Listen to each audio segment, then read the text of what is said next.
You said that what was happening for you was something that you just couldn't tackle in rehab, that it was Mm, something that was making you wait. What were the lessons that you took from that time? And how did you maintain your mental health and your faith through all of that really tough year? I think that there was some purpose and intent behind me having to be removed from the game that I love so much in a significant way. The heart contusion and malaria, the chances of either of those happening once is insane. And now, not only do you have malaria, but then you have a heart contusion 5 weeks later. It's just extremely rare. And so I think when I was out with the heart contusion, that's when I had those sit down, just me in the mirror type moments, and they were needed. I had to understand more about what things were showing up in my life that I had not dealt with before.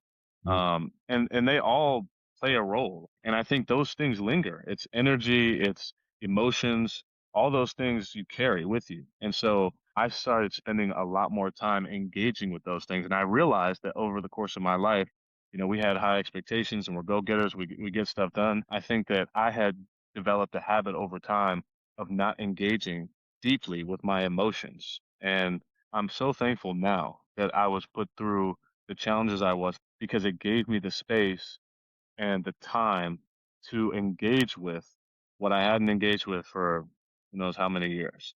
And now I feel so much lighter as a result of emptying some of that baggage out and try to be okay with whatever those things are and look myself in the mirror. I'm saying this now, and even now, I think I can't understand how perfect of the timing that this was in my life, but I certainly recognize the importance of having that time to engage with the things that I was able to engage with. When your mind's not right, you're not feeling right inside, you don't feel right outside. And you can mask it up however you want, but when you're not feeling right. And maybe that's the best way to say it because everybody's different.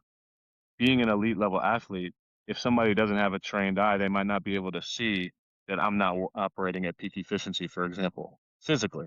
But I can know that. And I think now that I understand what it's like to be clean on the inside, mentally with your emotions and everything, it makes it so much easier to recognize when that's not being exuded externally. Yeah, man, I think that there was purpose behind me being separated from the game. And now I return with the knowledge and wisdom of somebody who has navigated the things that were keeping me from being off the game, not somebody who's running away from it and hiding it and throwing it in the back corner.